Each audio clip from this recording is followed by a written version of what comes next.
Naval architecture, അതുപോലെ തന്നെ BArch എന്ന് നമ്മൾ കാണുന്ന bachelor of architecture course.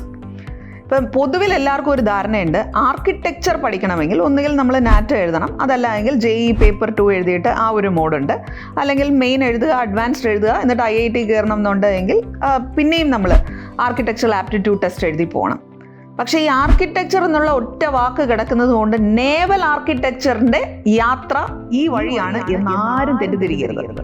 Naval ആർക്കിടെക്ചറിന് ഈ പറയുന്ന നാറ്റയുമായിട്ടോ അല്ലെങ്കിൽ JEE പേപ്പർ 2 അല്ലെങ്കിൽ AAT എന്ന് പറയുന്ന ആർക്കിടെക്ചർ ആപ്റ്റിറ്റ്യൂഡ് ടെസ്റ്റുമായിട്ടോ ഒരു ബന്ധവുമില്ല. ഇതെന്ന് പറയുന്നത് കംപ്ലീറ്റ്ലി ഡിഫറെൻ്റ് ആയിട്ടുള്ള ഒരു കോഴ്സാണ്.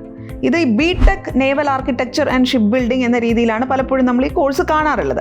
ഈ IMU CET-നെ കുറിച്ച് ഞാൻ ഇത് മുന്നേ നിങ്ങൾക്ക് പറഞ്ഞു തന്നിട്ടുണ്ട്. അതായത് ഇന്ത്യൻ മാരിടൈം യൂണിവേഴ്സിറ്റിയുടെ ഒരു കോമൺ എൻട്രൻസ് ടെസ്റ്റ്. ആ ടെസ്റ്റിലൂടെ നമുക്ക് ഈ കോഴ്സിന് വേണ്ടി അഡ്മിഷൻ എടുക്കാം. അല്ലാതെ നാറ്റയും എഴുതിയിരുന്നിട്ട് നാറ്റ വഴിക്കാണ് നമുക്ക് നേവൽ ആർക്കിടെക്ചറിന് കിട്ടുക എന്ന് ആരും വിചാരിക്കരുത്. Keep going. Happy learning.